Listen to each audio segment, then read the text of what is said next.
Hello, I'm David Higgins from the University of Leeds. This talk draws on work that I've done for a history of modern British nature writing from Gilbert White at the end of the 18th century to the present day. The book is a key part of the Landlines project and co-authored with Graham Huggan, the project leader, Christina Alt and Will Aberley.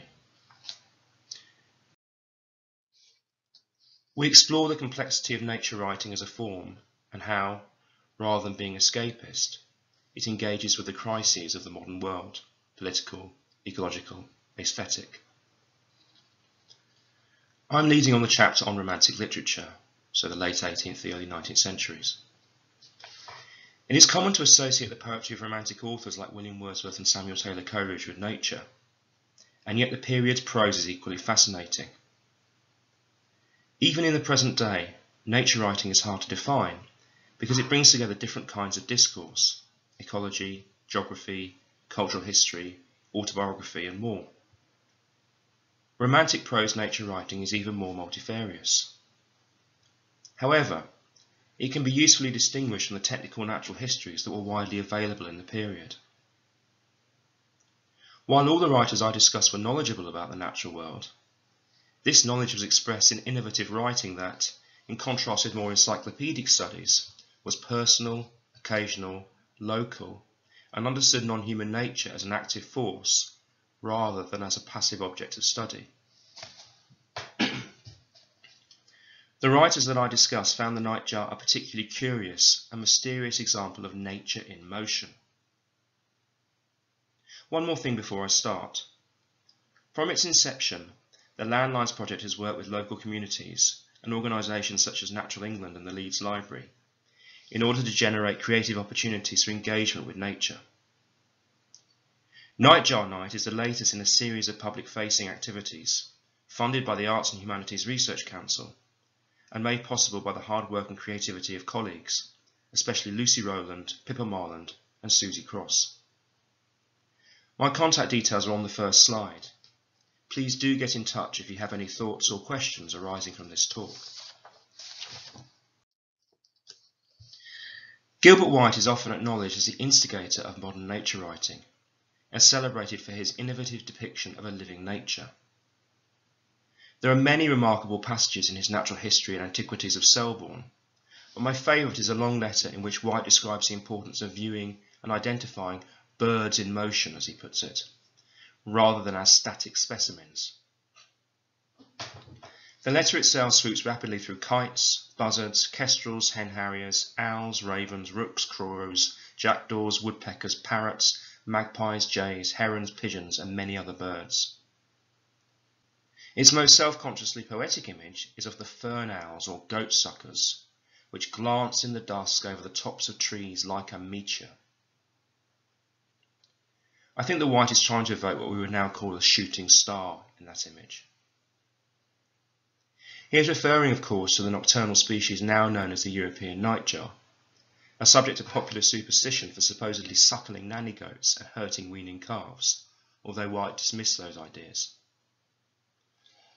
The comparison to the meteor is apt, as such phenomena were popularly seen as ominous portents, just as a nightjar was considered a bird of ill omen.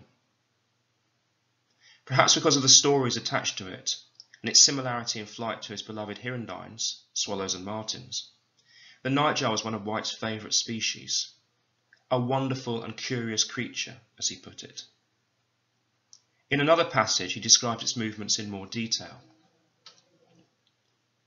On the 12th of July, I had a fair opportunity of contemplating the motions of the caprimulgus, or fern owl, as it was playing round a large oak that swarmed with fern chafers.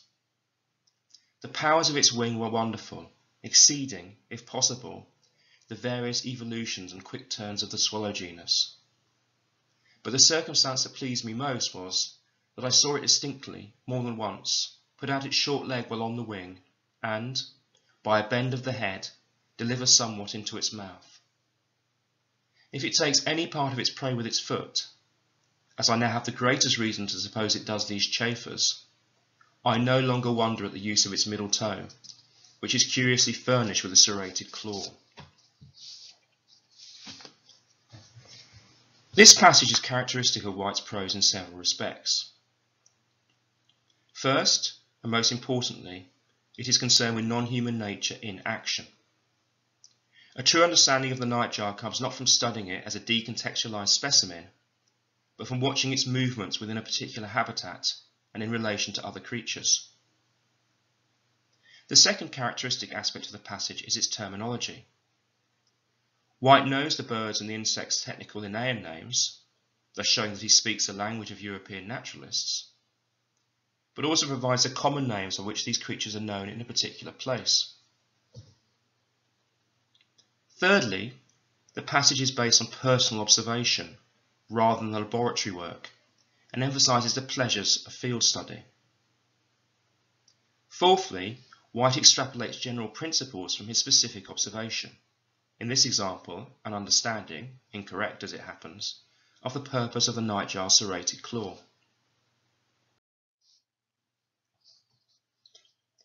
The poet, novelist and educational author Charlotte Smith deserves to be known as a key figure in the history of British nature writing, in particular for her experiments in form by combining poetry and prose. She was an able natural historian and, like White, particularly intrigued by the bird that she calls the goatsucker. Her discussion of the species in her Natural History of Birds takes in its variety of other names such as jarbird and churnowl, its use of a serrated claw, an erroneous detail that she had taken from White, popular superstition, and her own observations of its appearance and habits.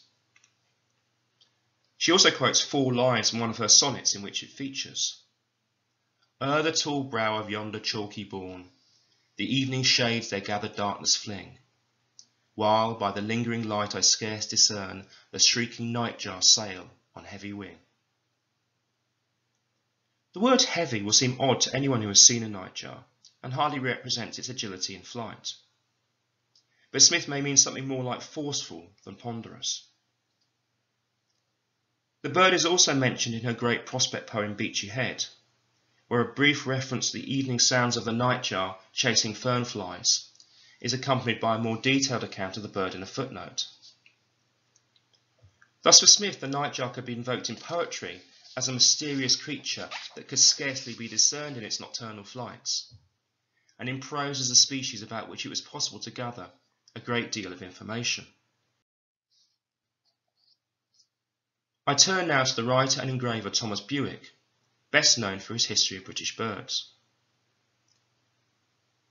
The entry for the Nightjar reveals many of the qualities of his writing and art. The image shows the bird in profile, on a branch, apparently calling. It's a good subject for wood engraving because of its intricate grey, black and brown markings.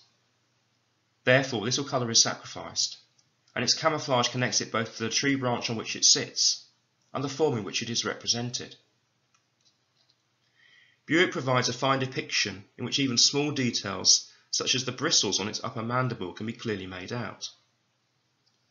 As usual, he provides its Latin name in Linnaeus, its French name in Buffon, and several common British names, goatsucker, doorhawk, or furnowl. However, he is keen that nightjar be adopted. To avoid perpetuating error, he says, we have dropped the name goatsucker, which has no foundation but in ignorance and superstition. Although Bewick was sympathetic to rural customs and aware of the cultural significance of birds, he also had no qualms about correcting error when he found it. He prefers nightjar because the name bears some analogy to the nature and qualities of the bird, as he puts it, both with respect to the time of its appearance, which is always in the dusk of the evening, as well as to the jarring noise which it utters. Nature writers are often fascinated by onomatopoeic names, that is, names like cuckoo or chiff-chaff that reflect the sounds made by those species. In such cases, human language does not only represent the non-human, but connects to it through a kind of mimicry. In Bewick's account of the nightjar, connection is also emphasised by another vernacular name, wheelbird, that Bewick mentions later in the entry. The name supposedly derives from the nightjar's buzzing while on the wing, which has been compared to the noise caused by the quick rotation of a spinning wheel. It also reflects the flight pattern itself. Their motions are irregular and rapid, sometimes wheeling in quick succession around a tree or other object, diving at intervals as if to catch their prey, and then rising again as suddenly. Like White and Smith, Buick is interested in the nightjar not as an inert specimen, but as an active being, with rapid and sudden changes in direction that have the power to surprise. Its wheeling physical energy is reflected not just in its movements, but in its jarring call and one of its common names. This name also associates the bird with a machine of human manufacture and of great importance to rural communities. As so often in Buick, human and natural history are entwined. It is fitting, therefore, that the tiny tailpiece of the entry for Nightjar depicts 3 manufactured items: a hat, a walking stick, and a flagon, or possibly a jar. Please forgive the poor definition on the slide, the image really is minuscule. I finish with John Clare, often cited for his nature poetry, but also a brilliant writer of dynamic natural historical prose. Clare admired authors whom he thought went to nature for their images, rather than relying on the old threadbare epithets, as he put it, that he associated with the tradition of pastoral poetry. Among the authors he admired was Charlotte Smith. In his essay on the Nightjar, he writes of her as the only poet to have mentioned the species, and of having the pleasure to meet with her sonnets in a friend's bookcase. There is gendered condescension in his description of them as only pretty, but he also notes that Smith wrote more from what she had seen of nature than from what she had read of it. Therefore, he claims, her readers would find new images which they had not read before, although they had often felt them. For Clare, such poetry provides the happiest pleasure. The image of him meeting with Smith's poems suggests his fascination with the idea that nature writing could be constituted by presence rather than absence, through generating a poetics of encounter. It is therefore fitting that the encounter with Smith's sonnets comes after a description of his encounters with nightjars, and precedes a description of an encounter in which he met with another nocturnal bird called a nighthawk, possibly the mysterious stone curlew. Clare was fascinated with birds like bitterns, corncrakes and nightjars, in part because they are much easier to hear than to see. The fern owl, or goatsucker, or nightjar, or nighthawk, he notes, while several more ors might be added no doubt to fresh names, is a curious bird. These multiple names reveal the fluid identity of the bird, its importance in folklore, and its resistance to technical classification. Clare describes a specimen that he has seen in his friend's collection, but he is much more interested in what it means to encounter the living creature. They are found about us in summer on a wild heath called Emmingsails, and I believe that it is the only spot which they visit. They make an odd noise in the evening, beginning at dewfall, and continuing it at intervals all night. It is a beautiful object in poetic nature, nay, all nature is poetic. From that peculiarity alone, one cannot pass over a wild heath in a summer evening without being stopped to listen and admire its novel and pleasing noise. Throughout his life, Clare endeavoured to find a kind of writing that would embody nature's intrinsic poetry, offering an open window between the human and more than human worlds. He wanted not only to describe birds, animals and plants, but to bring us closer to them, even as he knew that the gap could never fully be crossed. One way to make the attempt is through mimicry, and Clare suggests that the nightjar's call is a trembling sort of crowing sound, which may be nearly imitated by making a crowing noise, and at the same time patting the finger before the mouth to break the sound, like stopping a hole in a German flute to quaver a double sound on one note. By crowing, Clare may mean cooing. In any case, doing what he says results in a sound that does not much resemble that of a nightjar, perhaps rather as Smith's heavy wing does not fully reflect its flight. But the important thing is the attempt. Inadequacy is built into nature writing, because it can never be the equivalent of an actual encounter. But, at its best, such writing brings us closer to mysterious creatures like the Nightjar, at the same time as celebrating them for all the ways in which they are not like us.